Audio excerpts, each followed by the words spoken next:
Forex ட்ரேடிங்ல நீங்க loss பண்றதுக்கு இது கூட ஒரு முக்கியமான காரணமா இருக்கலாம். ஸோ என்ன அப்படின்னு பாத்தீங்கன்னா, ஒரு ஃபாரெக்ஸ் ட்ரேடிங்ல ஒரு ட்ரேட் எடுக்கிறதுக்கு முன்னாடி, அதாவது பை ஆர் செல் ஆர்டர் எடுக்கிறதுக்கு முன்னாடி கண்டிப்பா நமக்கு இந்த 5 விஷயங்களும் என்ன அப்படிங்கிறது தெரிஞ்சிருக்கணும்.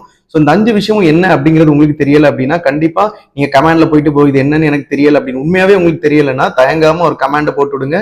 நான் இதை பத்தின 5 பத்தின ஃபுல் இன்ஃபர்மேஷனோட உங்களுக்கு ப்ரூஃபோட வீடியோ போடுறேன். ஸோ இந்த market execution, buy limit, sell limit, buy stop, sell stop, கண்டிப்பா இந்த விஷயங்கள் தெரியாம நீங்க ட்ரேடிங் எடுக்கவே எடுக்காதீங்க. இந்த 5 விஷயம் உங்களுக்கு என்ன அப்படிங்கிறது தெரியலன்னா நீங்க தயவு செய்து ஃபாரெக்ஸ் ட்ரேடிங் பண்ணாதீங்க. கண்டிப்பா இதனால கூட நீங்க லாஸ் பண்ணலாம் அப்படிங்கிறதுல ஒரு உறுதி இருக்கு. ஸோ இதை எதுக்காக சொல்றேன் அப்படின்னு பாத்தீங்கன்னா, நேற்று ஒரு பிரதர் எங்கிட்ட கேட்டிருந்தாரு, ஒரு மார்க்கெட் மேல போனா பை ஆர்டர் எடுக்கணுமா, கீழே போனா பை ஆர்டர் எடுக்கணுமான்னு கேட்டிருந்தாரு. நான் போட்டிருந்த ஒரு வீடியோ பார்த்துட்டு. ஸோ அவங்களுக்கு வந்துட்டு பேசிக்கான விஷயமே தெரியல அப்படிங்கிறத நான் கண்டுபிடிச்சிட்டேன் அதுல இருந்து. அது ஆனா அவர் வந்துட்டு ஒரு 5 lakhs கிட்ட இன்வெஸ்ட் பண்ணிருக்கேன் அப்படின்னு சொல்றாரு. உண்மையா போய் எனக்கு தெரியல. பட் நிறைய பேருக்கு இது தெரியல. ஸோ உங்களுக்கும் தெரியல அப்படின்னா கமெண்ட்ல போய் ப்ரோ இது என்னன்னு எனக்கு தெரியல, நீங்க சொல்லித்தாங்க அப்படின்னு சொல்லுங்க. நான் இதை பத்தின ஒரு ஃபுல் வீடியோ உங்களுக்காக நான் ரெடி பண்ணி